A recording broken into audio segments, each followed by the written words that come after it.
So if you don't know me personally, you might not know my why and my reason for all of this and what it was that shook me out of my routine in my 9 to 5. And that reason was single-handedly my grandma. She was the most vibrant being I've literally ever met. She was the nicest person, and I know people say that, right? Like, oh my god, they were the nicest, but literally, she was the sweetest person. She never even raised her voice. I used to joke all the time when I was living with her that like the dogs would jump on her lap while she was eating, and I'm like, tell them to get down, and she'd be like, get down, no, get down. And we used to joke all the time, like, you don't even have an authoritative voice. Like, there's not an inch or a speck in you that isn't just loving and gentle and nice, right? And she did everything right. She worked her whole life. She even did it so right that she was able to retire early. She retired at the age of 60. Most people don't retire until they're 65, right? She did everything right. She was healthy, she wasn't a smoker, she did everything by the book, the way society expected her to do it, right? She saved up all this money and she got this big retirement check, and then she was going to do the things that she always wanted to do. Her and her husband were gonna get an RV, and they were gonna travel, and they were gonna take vacations, and they were finally going to enjoy what they were putting off their whole life for.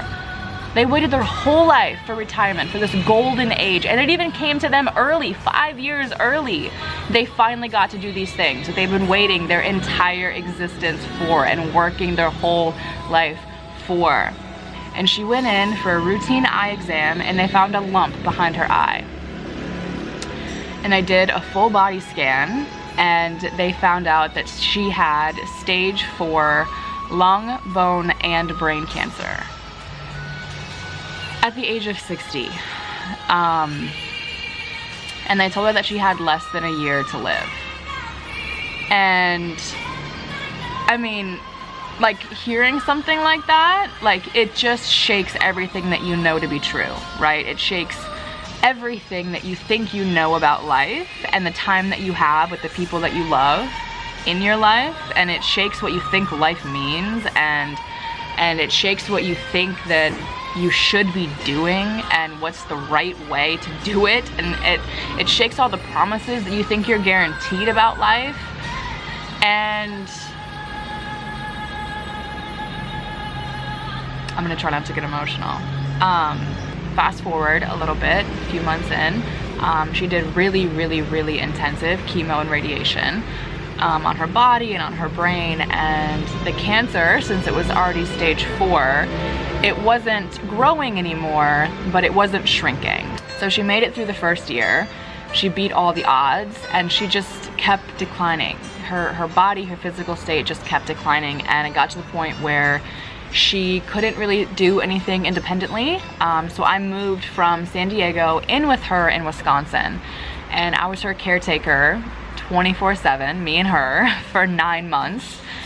And it was the hardest, most beautiful, most rewarding thing I have ever done in my life. And I would do it a million times over again. And I made memories with her that I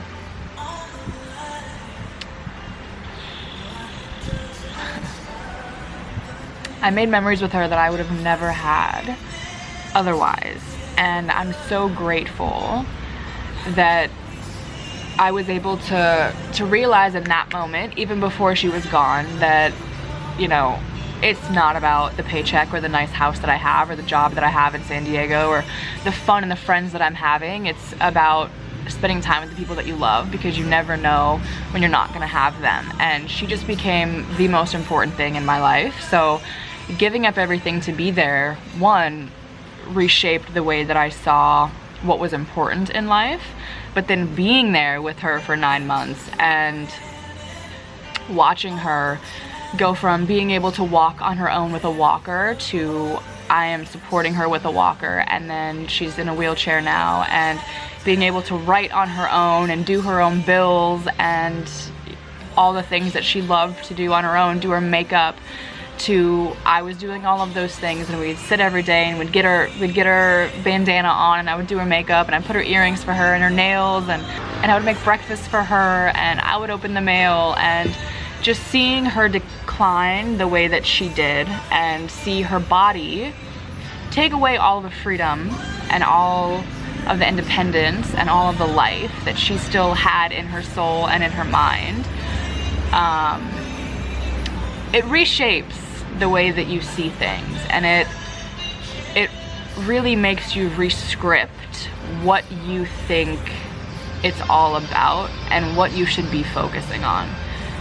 She collapsed the timeline for me, and I realized that it didn't matter if I had $1 million if my body wasn't healthy.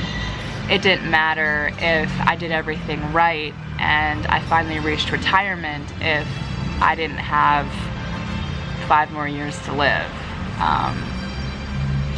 And she also taught me that mindset is absolutely everything.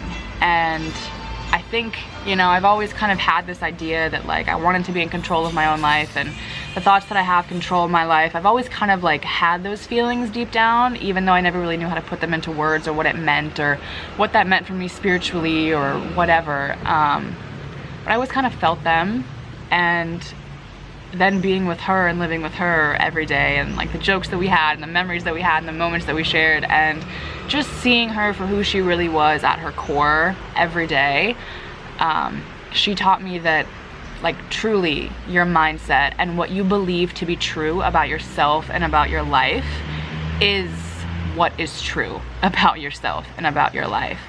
She had stage 4 lung, bone, and brain cancer for 5 years.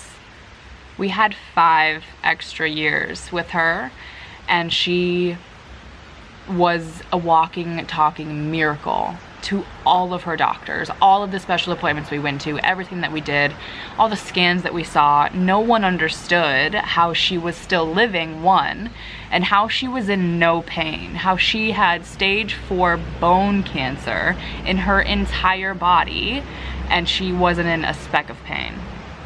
And I know without a doubt that it's because she didn't believe that cancer was taking her life. She didn't believe that her body was failing. She didn't believe that her life was miserable. She didn't believe that she didn't have time. She didn't believe that she was sad and that she was a victim. She believed that her life was beautiful, and she believed that she was getting better, and she believed that life was positive, and that there was always a reason to smile, and that, you know, you take what happens to you, but there's always good in something, and there's always a lesson in something. And I know without a doubt that that belief that she had, those thoughts that she had, those feelings that she had were so strong. That belief was so strong that it vibrated so loudly and so widely in her body that cancer didn't take her life. It didn't take her life for 5 extra years. And it never took her mind. It never took her mind, and it never took her spirit, and it never broke her soul and the light that she had in her. And it created my why. It 110% created my why. And it created the motivation and the belief and the understanding and the commitment and the trust that I have in myself, that I can do whatever it is I put my mind to, because what you believe to be true will be true. And the way that you feel about your life is the way that you will create and live your life. It's the way you will experience your life. And I also realized and learned and believe that time is never promised, ever. Time is never promised. No matter how right you do things, no matter how well and how expected and how you should do things, no matter how well you follow that scripted plan that society has written out for you, well before you were even born, however well you follow that, you're not guaranteed anything. You're not guaranteed tomorrow. You're not guaranteed next week. You're not guaranteed retirement for sure. You're not guaranteed a healthy body. You're not guaranteed any of those things that we wait, that we put off, everything that we want to do, everything that makes us feel alive, everything that pushes us out of our comfort zone, everything that really just makes us want to exist.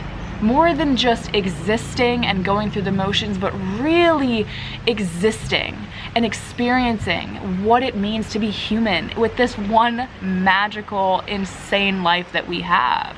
I know now that it's not promised, and that is my why. It is why I've shifted everything in my life. It is why I am taking crazy, scary leaps, like creating a course and putting all of my trust that it's going to work and support me financially, and that I'm going to be a digital nomad, and that I'm going to have these other affiliate coaching options. It's the only reason why I was able to do this, because this was hard as shit. This was so hard. I had a million reasons, every reason ever, to not do this. I didn't know anybody else in my life that did this. I had a story in my mind that this could not exist, but I believed more in my why. I believed more that it could, and why it should, and why it matters, and why I will not settle for less, more than I believed my fears, more than I believed my excuses. And that's why it worked, because my why was strong enough. So if you really want this to work, whatever this is for you, if you really want to reach your result line, if you really want to change your life, if you really want to upgrade your mindset and your relationships and your finances and your well-being and your environment, and you really want it, you need to connect to your why. Like really, really strongly, obsessively connect to your why, because it's the only way.